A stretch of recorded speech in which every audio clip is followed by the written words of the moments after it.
সেটা হলো বেদ। বেদ হলো চারটা: ঋগ্বেদ, সামবেদ, যজুর্বেদ, অথর্ববেদ। হিন্দুরা ঋগ্বেদের 10 নম্বর মন্ত্রের 114 নং সূত্রের 5 নং মন্ত্রে আছে।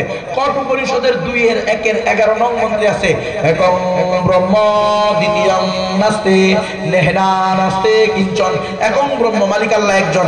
দ্বিতীয়ং নাস্তি, দ্বিতীয় কেউ নাই। না নাস্তি, নাই নাই নাই। কিঞ্চন, বিন্দু মাত্র নাই। হে হিন্দুরা আরবি করো লা ইলাহা ইল্লাল্লাহ, এক আল্লাহ ছাড়া দ্বিতীয় কোনো মাবুদ নাই। ও হিন্দুরা, তোমাদের সাথে স্পষ্ট আছে একম ইয়াম দ্বিতীয়ম, মালিক আল্লাহ একজন, দ্বিতীয় কেউ নাই। কুল হুয়াল্লাহু আহাদ, আল্লাহ এক, অদ্বিতীয়। একহ দেব মানসী প্রবিষ্ট, ওই সত্তা এক যিনি মানুষের অন্তরের ভিতরে ঢুকে দিলের খবর জানেন। ওহুয়া আলিমুম বিযাতিস সুদূর। ও হিন্দুরা, তোমাদের শাস্ত্রে স্পষ্ট আছে নাতাস্তি প্রতিমাস্তি, মালিকের ঈশ্বরের আল্লাহর কোনো প্রতিমা নাই, মূর্তি নাই, প্রতিমূর্তি নাই, ভাস্কর্য নাই, প্রতিভাস্কর্য নাই। ওয়ালাম ইয়াকুল লাহু কুফুয়ান আহাদ ওয়ালা মিথলা লাহু ওয়ালা মাসীলা লাহু ওয়ালা শিবহা লাহু ওয়ালা দিদ্দা লাহু ওয়ালা নিদ্দা লাহু। আল্লাহর সমকক্ষ নাই, আল্লাহর বিপরীত কারো কোনো ক্ষমতা নাই। ঠিক নয় কি?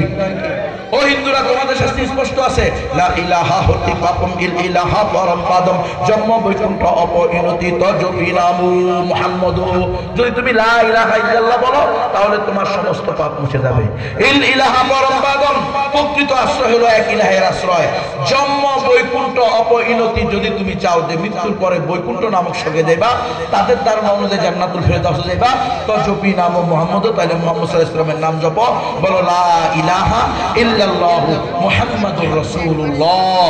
এক আল্লাহ ছাড়া কোনো উপাস্য নাই, মুহাম্মদ সাল্লাল্লাহু আলাইহি ওয়াসাল্লামের তরিকা ছাড়া অন্য কোনো তরিকায় শান্তি আর কামিয়াবি নাই।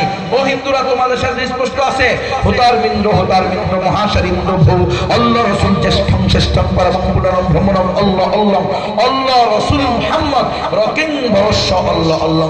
সকল ইন্দ্রের মহাইন্দ্র এক আল্লাহ, মুহাম্মদ সাল্লাল্লাহু আলাইহি ওয়াসাল্লাম হলেন পরম বরণীয় এবং অনুসরণীয়। আশহাদু আল্লা ইলাহা ইল্লাল্লাহ ওয়া আশহাদু আন্না মুহাম্মাদান আবদুহু ওয়া রাসূলুহু। আমি সাক্ষ্য দিতেছি এক আল্লাহ ছাড়া কোনো উপাস্য নাই। আমি আরো সাক্ষ্য দিতেছি মুহাম্মদ সাল্লাল্লাহু আলাইহি ওয়াসাল্লাম আল্লাহর বান্দা এবং সর্বশেষ রাসূল। এইভাবে দাওয়াত দিতে পারবেন তো ইনশাআল্লাহ? কারা কারা দাওয়াত দিবেন হাত তোলেন দেখি। আসতে গিয়ে লিল্লাহি তাকবীর, লিল্লাহি তাকবীর, লিল্লাহি তাকবীর। এখন আপনারা কি মন্ত্র পারেন? তা তো পারেন না। আমার গাড়ির ভিতরে বই রাখা আছে, একটা বইয়ের নাম হলো আপনার খিদমতে আপনার আমানত। দায়ী ইসলাম মৌলানা কালিম সিদ্দিকী সাহেব বই লিখছেন আপকি আমানত আপকি সেবা মে। আমি ওইটা বাংলা করছি, ওটা আপনাদের জন্য নিয়ে আসছি। 20 টাকা দাম। যাদের তৌফিক আছে 10টা 5টা 20টা 2টা কমাস কম একটা বই নিয়ে যাবেন। নিজে 3 বার পড়ে আপনার সবচেয়ে নিকটতম মুসলিম, বৌদ্ধদেরও কিন্তু একই ধর্ম, কারণ বৌদ্ধরা তো আসছে হিন্দুদের থেকে, হিন্দু থেকে আসছে না বৌদ্ধ শাখাটা। তার বাপমা তো হিন্দু ছিল, গৌতম বুদ্ধের বাপমা কি ছিল? হিন্দু ছিল। হ্যাঁ, শুদ্ধোধন, শুদ্ধোধন তার বাবার নাম। হ্যাঁ, মায়া বিবি তার বউয়ের নাম। তার বাবা মা তারা কবিলা বস্তুর কি ছিল? রাজা ছিল তার বাবা। তাহলে সিদ্ধার্থের বাবা কবিলা বস্তুর কি ছিল? প্রধান ছিল, রাজা। তার থেকে সে কি হিন্দু ধর্ম তার ভালো লাগে না, এরপরে সে নিজে কি করছে? ধ্যান করে এই বৌদ্ধ ধর্মের আবিষ্কার করছে। তাহলে এদের এবং হিন্দুদের প্রায় একই ধর্ম।